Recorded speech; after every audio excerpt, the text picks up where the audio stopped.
Happy Sunday, Kuya E with Malusog here.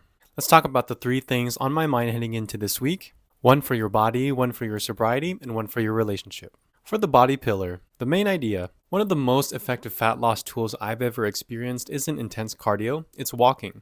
Specifically 10,000 steps a day. After nutrition is already dialed in, of course.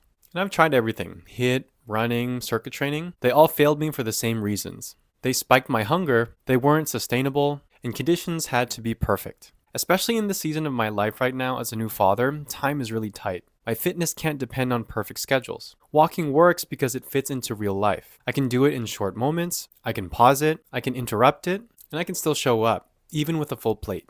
On day 2 of the reset, we don't talk about adding steps just yet, but we do focus on nutrition first because you can't out-train a bad diet. And this is where you prove to yourself that you can show discipline for one day. It builds the foundation so that when you add lifting or walking or anything else later, it actually works. And it reminds you of something important. Time is an illusion. The only real time you ever have is today. For the sobriety pillar, main idea, to actually quit drinking, you can't just remove alcohol. You have to replace it. I talk about this a lot, but when I discovered language learning, everything changed. It required focus, mental effort, progression, level by level. For the first time, my brain was so engaged that I didn't even want to drink. I truly believe for men, all this testosterone energy we carry goes one of two ways, destructive or constructive. There's no middle ground. On day 3 of the reset, the challenge is simple but hard. You consciously stay sober from your vice for one day. It sounds easy until you're aware. When you're consciously sober, cravings get louder, but so does clarity. And when you make it through the day, the satisfaction hits different. You don't just avoid drinking, you prove to yourself that you can. And again, if you can do it for one day, you can do it for 10, 100, or even 1,000.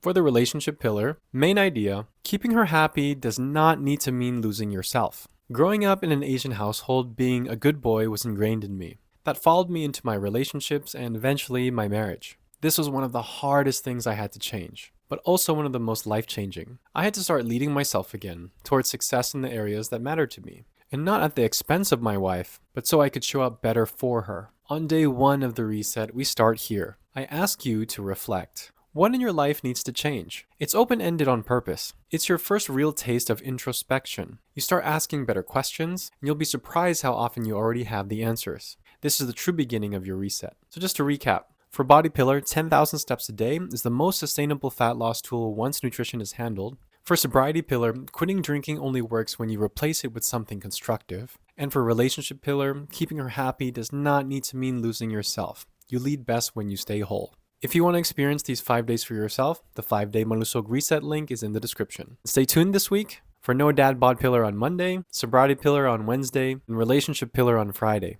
We go deeper into all 3 pillars. I'll see you there.